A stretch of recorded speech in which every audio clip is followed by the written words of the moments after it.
जिन पर माननीय मुख्यमंत्री जी और माननीय शिक्षा मंत्री जी ने संज्ञान लेते हुए परिस्थिति को संभाला था और कंट्रोल किया था सारी उस अव्यवस्था को। उसके बाद परीक्षाएं बहुत शांतिपूर्वक संपन्न हुई हैं। कहीं किसी प्रकार की अप्रिय घटना या कहीं किसी प्रकार की कोई ऊंच नीच का सवाल नहीं, क्योंकि परीक्षा के बाद परिणाम आने तक का जो समय होता है ये बड़ा ही स्ट्रेसफुल समय होता है विद्यार्थियों के लिए भी और पेरेंट्स के लिए भी। तो हम कोशिश करेंगे, जैसे कि पहले हमारी परंपरा रही है, सबसे पहले आज की प्रेस कॉन्फ्रेंस में आए हुए सभी पत्रकार साथियों का बहुत बहुत स्वागत है और धन्यवाद करता हूं कि हरियाणा विद्यालय शिक्षा बोर्ड के सभी कर्मचारी और अधिकारियों की जो यह 1 महीने से 1-2 दिन ऊपर की लगातार एक्सरसाइज और परीक्षा चल रही थी। विद्यार्थियों की परीक्षा तो थी ही, यह परीक्षा हरियाणा विद्यालय शिक्षा बोर्ड के सभी कर्मचारियों और अधिकारियों की भी परीक्षा थी कि हम कितनी सक्षम और कितनी हमारी अपनी जो एक टीम है उसके आधार पर कामयाबी की तरफ पहुँचे। और आपको जानकर बहुत खुशी होगी कि इस बार की जो परीक्षाएं हैं, शुरू के 1-2 दिन के जो थोड़े बहुत केसेस आए थे, जिन पर माननीय मुख्यमंत्री जी और माननीय शिक्षा मंत्री जी ने संज्ञान लेते हुए परिस्थिति को संभाला था और कंट्रोल किया था सारी उस अव्यवस्था को। उसके बाद परीक्षाएं बहुत शांतिपूर्वक संपन्न हुई हैं। कहीं किसी प्रकार की अप्रिय घटना या कहीं किसी प्रकार की कोई ऊंच नीच का सवाल नहीं। सर, टोटल अगर यूएमसी की बात करें, कितनी यूएमसी हुई है, एफआईआर कितनी है, कितने जो आपके कर्मचारी थे उनको रिलीव किया गया है, उनके खिलाफ क्या कार्रवाई की गई? यह भी बड़ी रिलैक्सिंग न्यूज़ है कि पिछले 5 वर्षों का यदि हम सारा रिकॉर्ड देखें तो सबसे कम UMC cases, unfair means cases इस बार हुए हैं। आज का एग्ज़ाम जो हमारा था उसका यूएमसी रिकॉर्ड भी हमारे पास रिपोर्ट आ चुकी है और इसी आधार पर थोड़ा सा ये आज की आपकी प्रेस कॉन्फ्रेंस लेट हुई है। 599 टोटल यूएमसी केसेस इस बार हरियाणा विद्यालय शिक्षा बोर्ड की सेकेंडरी और सीनियर सेकेंडरी की परीक्षाओं में हुए हैं। तो सर, जो मार्किंग है कब से शुरू हो रही है? अब जो कहा था कि इस बार जो है ऑनलाइन मार्किंग नहीं होगी, उसके पीछे क्या उद्देश्य, ये चेंज कैसे किया गया?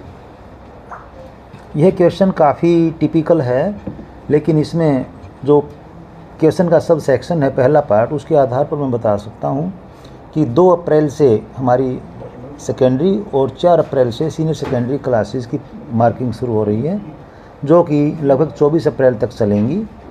यानी 15 वर्किंग डेज़ हम इसमें अपना लेकर चलते हैं और पूरी व्यवस्थाएं इसकी कर दी गई हैं, जिसमें एग्जामिनर्स जो होंगे उनकी भी ड्यूटीज लगा दी गई हैं, रिजर्व स्टाफ भी रखा गया है, ऑब्जर्वर्स भी वहाँ रखे गए हैं, कुछ फ्लाइंग भी वहाँ नियुक्त की गई हैं ताकि कहीं किसी प्रकार की कोई अव्यवस्था ना हो। कितना स्टाफ सर इसके लिए रखा गया? हमने जो टोटल सेंटर इसके लिए बनाए हैं, ये 126 एग्ज़ाम सेंटर बनाए गए हैं, जिसमें 10वीं कक्षा के लिए 78, 12वीं कक्षा के लिए 48 मार्किंग सेंटर हैं। कब तक रिजल्ट जारी किया जा सकता है सर?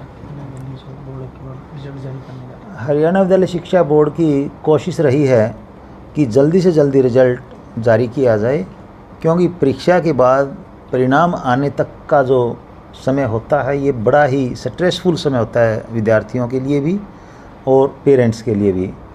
तो हम कोशिश करेंगे, जैसे कि पहले हमारी परंपरा रही है, उसी अनुरूप जल्दी से जल्दी रिजल्ट डिक्लेयर कर दें।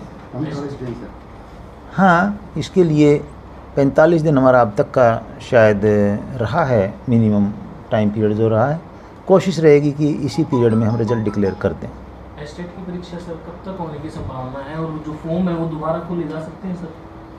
देखिए, अभी जो सेकेंडरी और सीनियर सेकेंडरी एग्ज़ाम हमारे संपन्न हुए हैं आज, 1-2 एग्ज़ाम ऐसे थे जो हम 4 अप्रैल को री एग्ज़ाम यानी करवा रहे हैं, क्योंकि 1, 4 और 5 अप्रैल यानी 1, 2, 3 को, जैसा आप सभी को पता है, बीच में एक कंपटीशन एग्ज़ाम है जिसकी वजह से डिस्टर्बेंस होने के चांसेस थे। तो इसके बाद जब सारे जो हमारे ऑफिसर्स हैं, जो स्टाफ ऑन ड्यूटी है, वो आ जाएंगे। फिर एक मीटिंग करके हम इस कंक्लूजन पर पहुंचेंगे, निष्कर्ष पर पहुंचेंगे कि एस्टेट कब करवाया जाए। बाकी मैं इतना इस बारे में बता सकता हूं कि जल्दी से जल्दी हम एस्टेट करवाने जा रहे हैं। सर ऑफलाइन तरीके से अब जैसे क्वेश्चन आंसर ये चेक होंगे तो उससे तो देरी तो नहीं होगी सर रूटीन में परीक्षा परिणाम? नहीं, इसमें कोई देरी नहीं होगी। जो हमारा टीचिंग स्टाफ यानी जो इवेलुएटर स्टाफ है, उनकी एफिशिएंसी पर हमें पूरा भरोसा है। आज तक ऐसे ही ऑफलाइन ही मार्किंग होती रही है। और जहां एक्सपीरियंस की बात होती है, एक्सपीरियंस स्टाफ सारा हमने नियुक्त किया है। और जो ऑनलाइन का हम बीच में क्वेश्चन कई बार उठा देते हैं, यह न तो बोर्ड के लिए इकोनॉमिकली फेवरेबल था और न ही एडवांसमेंट इतनी ज़्यादा अभी टेक्नोलॉजी में हमारे पास है कि हम OSM जो सिस्टम है उसको अडॉप्ट करें। सर, कई सर इसमें यूनिवर्सिटी